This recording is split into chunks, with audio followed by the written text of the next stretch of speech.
I'm calling this a day of gel printing for newbies because I sure wish somebody had showed me these techniques when I started. Instead, there was a lot of frustration because my prints came out weird. Even if you've been gel printing for a long time, this video might shake you out of some old patterns and inspire new ways to make prints. I'm Jackie Bernardi and welcome to my studio. I'm jumping right in today because what I'm going to be doing over and over. But the thing that I want you to pick up first is that gel printing is pretty easy to do, but that does not necessarily mean that it comes easy right off the bat. And I will tell you, I spent a couple of weeks trying to figure out how to make something come off the plate that looked halfway decent. The problem was I was mushing all the colors together and actually over blending them. So today I'm going to show you a technique very different from the technique that I showed you last week. But this technique will help you develop beautiful prints as soon as you start using your gel plate. So here's what we're going to do. I'm just putting some colors down on my gel plate. This is an 8x10 gel plate. I have a rubber brayer. This is teal by Blick Fluid Acrylics, some titanium white Liquitex Basics, and this is transparent red oxide from Golden, and that's also a fluid acrylic. And I'm going to add a few other colors as well. But what I want you to know, the first thing about using your gel plate to develop prints that have visual interest is that the colors you choose matter a lot less than you might think. I picked the teal, I picked the transparent red oxide, I have a cadmium yellow coming and some black and all these big colors. And I will make the range of papers that go from very subtle to extraordinarily, almost obnoxiously colorful, right? And in this exercise that we're doing with this technique, we'll have a whole gamut of truly gorgeous papers that could only have been created by using this technique in the way that we are. Let's talk about the technique. What you've been seeing me doing is skip rolling over the plate. Now, I'm trying to blend out some of the white right here, and I do that by doing little mini circles with the brayer right on the paint, and that blends out the colors. Here I'm adding some cadmium yellow, and again, I'm just skip rolling over the gel plate. I do not want perfect placement of the colors. In fact, perfect placement of the colors here would be a failure in terms of what I'm trying to do today. What I'm trying to do is build up visual interest. Now, there's several things that will cause that to happen. The colors will cause that to happen. The weight of the paint will cause that to happen, and how I roll it out will cause it to happen. So this is what we're going over. The skip rolling automatically creates visual interest because you are not putting all the color all over the plate all the time, right? So it creates pockets of uh, clear spots where other colors can shine through, right? So that's a reason to do it. The other thing that we're learning is that different weights of paint will do different things. So you can see here the black is it grabbed onto a lot of color and it really made it contrasty and bold.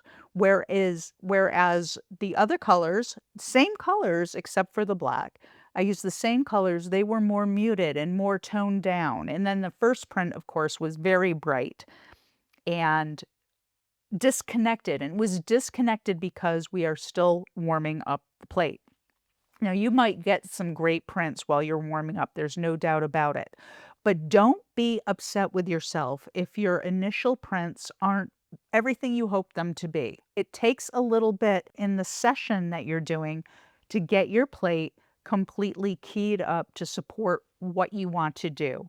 So here I just took some of that teal, some of the titanium white, and what I'm hoping to do with this print is create something that pulls up that black that is still on the plate, but that is not a print that is completely black forward. This transparent red oxide is going on the bottommost layer of the print once we pull it, but hopefully it's going to add warmth and dimension to what is already on the plate. Now take a look at this because this is only the fourth print we're pulling. And look at this, okay? Stunning. And that could only happen because of the skip rolling. That could only happen because I used different weights of paint. So what do I mean? The titanium white from Liquitex Basics is a heavier bodied paint. The fluid acrylics are a very thin and light paint. The transparent red oxide fluid acrylic is transparent. So we're giving the paints the opportunity to behave using their own unique qualities and shine through in the print when we pull them.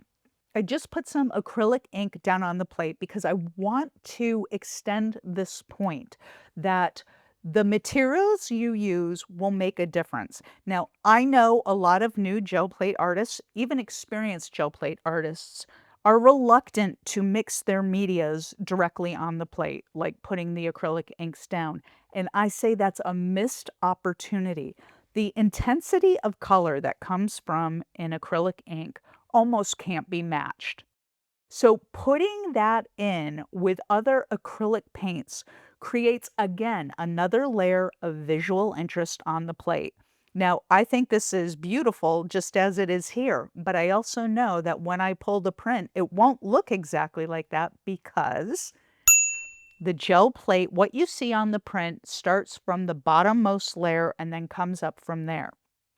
So there can be a point when you're putting down paints that you've put too much paint down, you won't even see the top layer. But it takes a lot longer than you think it will. And this print here, when we pull it, you will actually be able to see all those colors in some way, shape, or form. I'm using the titanium white here to go over the top of all the paint that I put down, just so that I can ensure that when I pull this print that everything comes up. And the reason why I'm saying that is because there is a lot of paint on that plate right now. So when I put the paper down on it, the titanium white, I look at it like super glue. It just does a great job of pulling everything up. And the paper that I'm using is newsprint, which is a very thin paper. And so I want to show you that I'm using really only the my index finger and my middle finger and my thumb when I'm rubbing the paper on the gel plate. And that's because I have my rings on.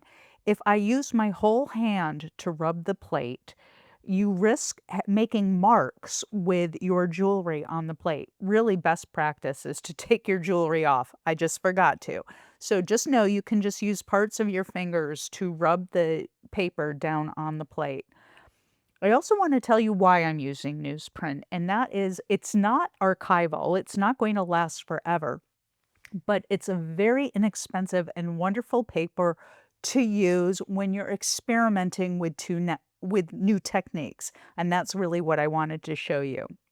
Now, this here is another type of paint, and this is the High Flow. This is the light phthalo blue High Flow by Golden. And I'm putting it on the second gel plate. Now, the purpose of this second gel plate is that it's my roll-off plate. That's where I'm taking all the residual paint on my brayer and rolling it down. But I'm also going to make a point with this plate. So far, you have not seen me pull a single print from that plate. And I'm just going to keep building it up using the skip rolling method until we're done for the day. Because I want to show you how effective, oh God, look at that. I want to show you how effective skip rolling is in terms of creating visual interest and in terms of making prints, even if you're brand new to gel printing, to make prints that you're proud of and that you're excited about, okay? So now that this plate has been used quite a bit already today, I'm going to put some acrylic inks down first. Now, I will tell you, acrylic inks directly on the gel plate will not hurt your gel plate at all. In fact, it won't even discolor your gel plate because they're acrylic inks, but they will bead up. And you can see here that they're beading up like crazy. Well, this is another opportunity for visual interest. So what I'm going to do is I have this book that It's my brand new roll-off page book, and I love it. I've been using it this week, and I'm just going to take a print directly off the gel plate into this roll-off book. The purpose for that was to remove some of the ink from the plate and to calm down the resist that's happening between the acrylic ink and the plate. And I'm going to go in right away with just a tiny little dab of black. Now, the black Liquitex paint um, goes a great distance. Only use the tiniest amount. I don't know why it's different than other blacks, but for real, it the tiniest amount is more than enough. And you saw how little I put on the plate, and it's way too much. So I'm going to take some off and skip roll it right directly into the roll-off book. What I intend to use the roll-off book for later on is collage papers and just a contained space to keep collage papers. I can put them on the bookshelf in my studio. I don't have stacks and stacks of papers everywhere, and it's my new favorite way of managing my roll-off papers. Right. Anyway, I'm loving this. If you are brand new to gel printing and don't know that much about it yet, I actually have a free course inside of my free resources community called the Gel Plate Video Course, and it goes over everything that you need to know to start gel printing successfully. And you can find the link for that in the description below and also in the comments if you can't pull up the description. So I highly recommend that everybody grab that course. It's free. There's no reason not to take it. So what I'm doing here is I am actually putting down uh, some more paint, but I'm also putting down some ultra matte medium. Now, you could use any medium for what I'm trying to accomplish here, but I wanted to see what the ultra matte medium would do to the colors when I pull the print. So when it dries, it will dry clear. There's no color to that medium. But what it will do is it will take away any sheen that would have been on the surface as I skip roll. So it gives the opportunity to create visual interest through an optical illusion in the change of sheen. I don't know if we'll be able to see that once it dries clearly on film.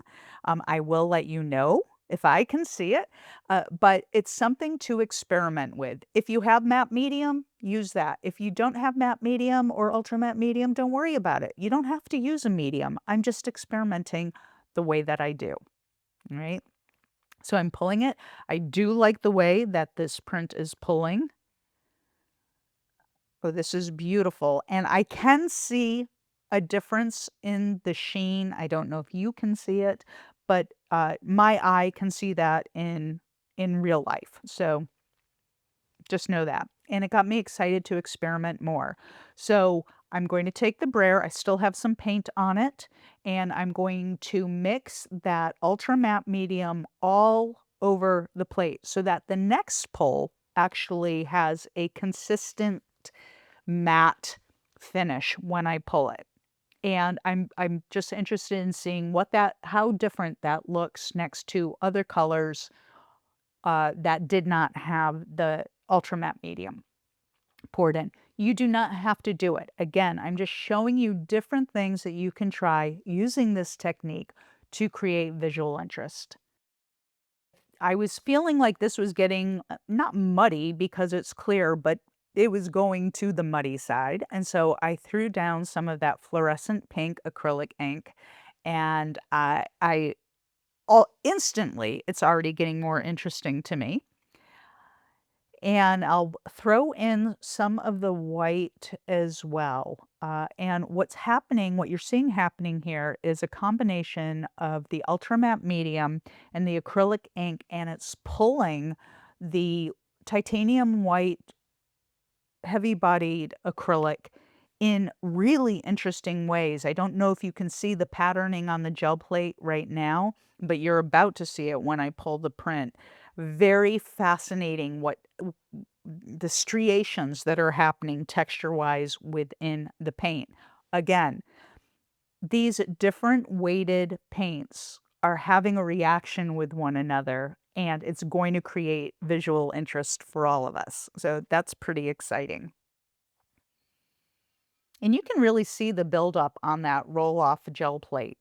I'm going to call that a super print because we're just going to keep adding to it to the very end. So that will be our super print. And for now, I just want to show you. Look how beautiful and delicate these colors are from this print, but what gorgeous texture is on that sheet. Stunning. And again, we'll see all of these later. Don't worry, I promise we'll spend some time with them later. But I am on a roll right now. I will tell you in real time, I was printing for about 1 hour. And of course, you know, there's stuff that I edit out when I got on the phone with my sister and so on, but the total session was about an hour, and I was able to create a massive amount of papers, all using the same color. So they're all in the same color family. They're just wildly different and beautiful. Some are less beautiful than others, but this is what happens when you're gel printing. It's how it rolls.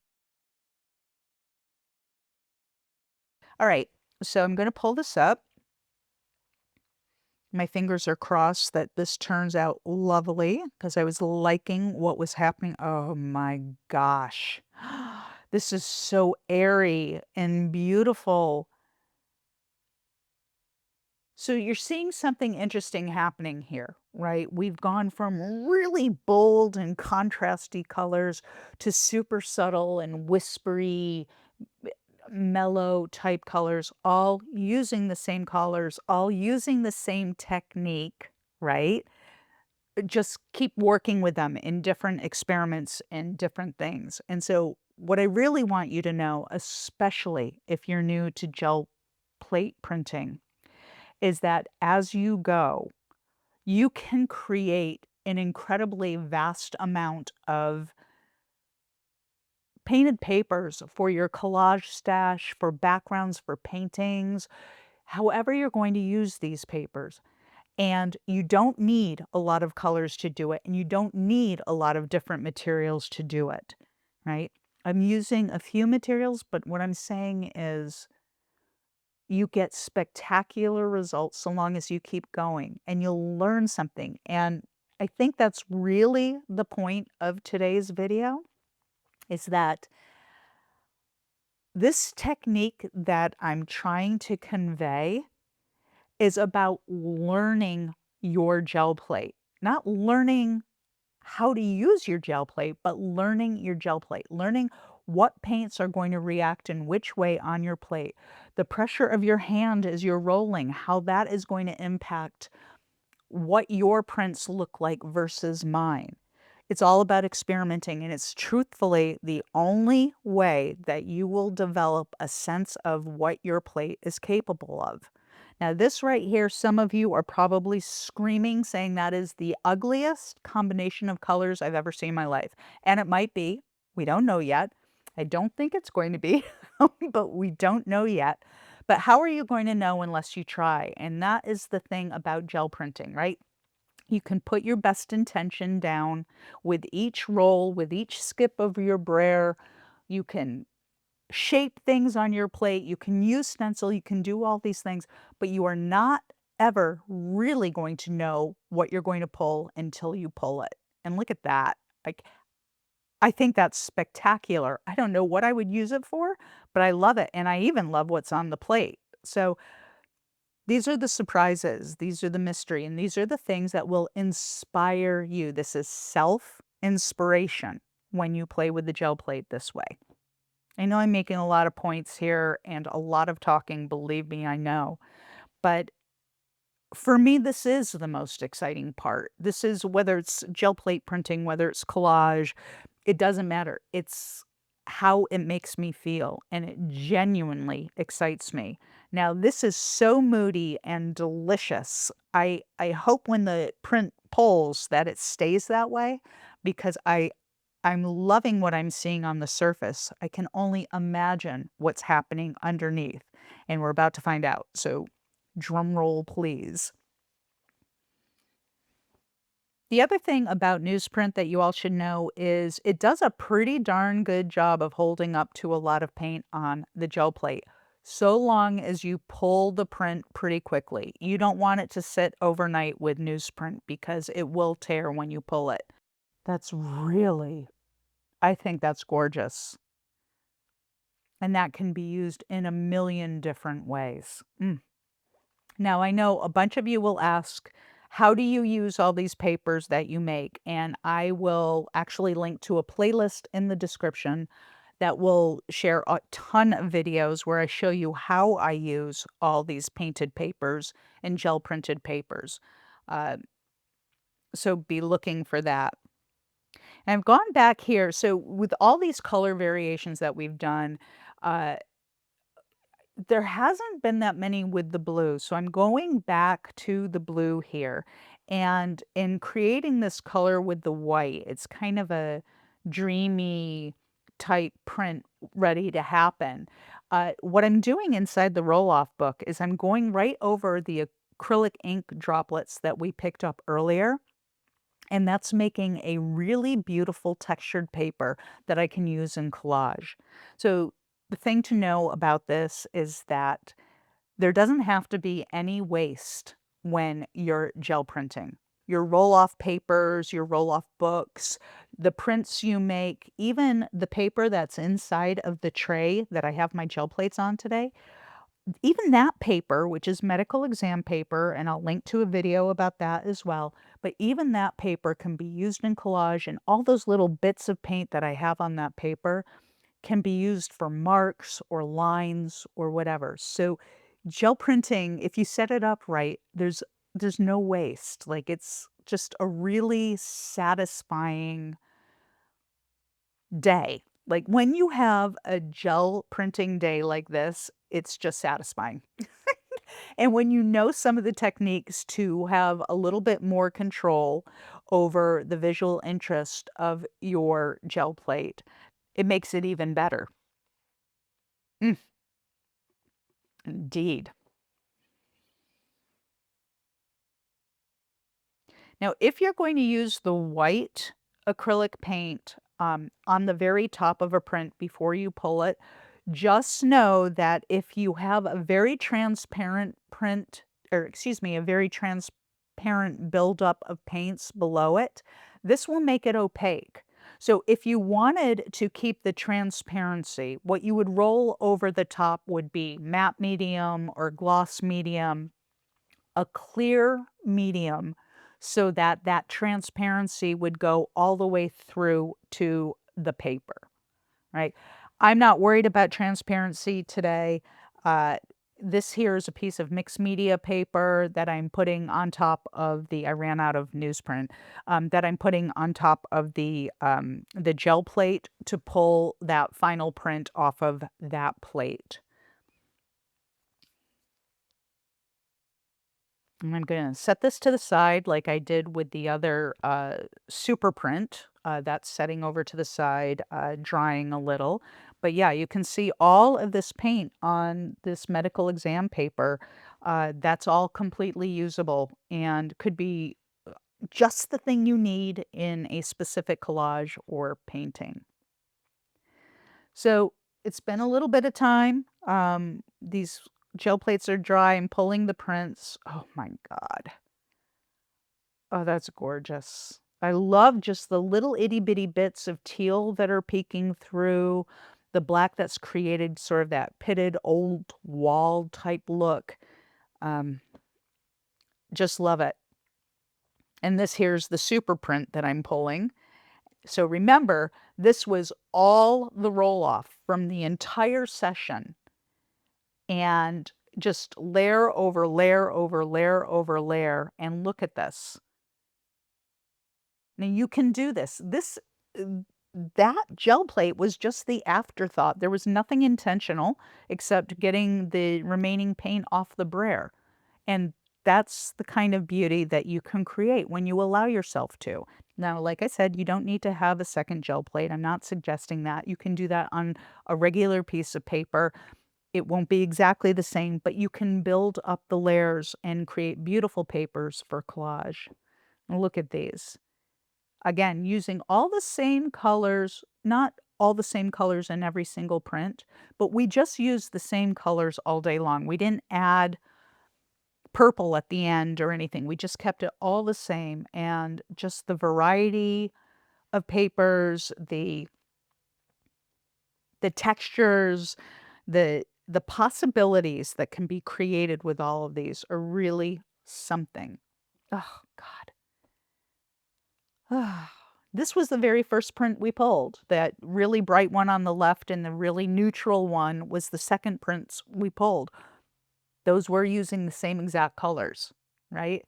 So it just shows you the variety that you can get from print 1 and print 2. They can look wildly different, even using the same technique, right? So that's super exciting. These are two of my favorites. I'm gonna have a hard time picking a favorite from today's session, I have to tell you.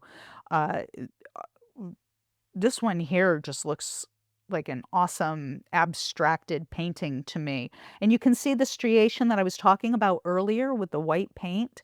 It created horizontal lines through it, and that was just naturally occurring from the brayer and the skip troweling. All right, this one is my favorite of the day, I think. This really bright yellow, intense one. Um, it's a go for it color. It's aged and beautiful. And this is lovely too. I mean, there's very few prints today that I didn't love. This blue, I love the white on the side, I don't love as much, but it's completely useful. Sometimes you just need that. Now, this is a very, very different video from last week. Last week's gel plate video, I'll link to in the description, was all about creating solid colors and why that's really important to have in your stash. Today was about texture and variation and technique. And so as we go through the roll-off book here, look at this page. Isn't this crazy? I love this. I hope you do, but I absolutely love it. All three of these pages that we created today are completely usable and lovely. Thank you so much for being here. I hope you got something out of this, and at the very least, some encouragement to get on your gel plate and really start experimenting with different techniques. You will be able to create remarkable things your first day. This is the video I would watch next.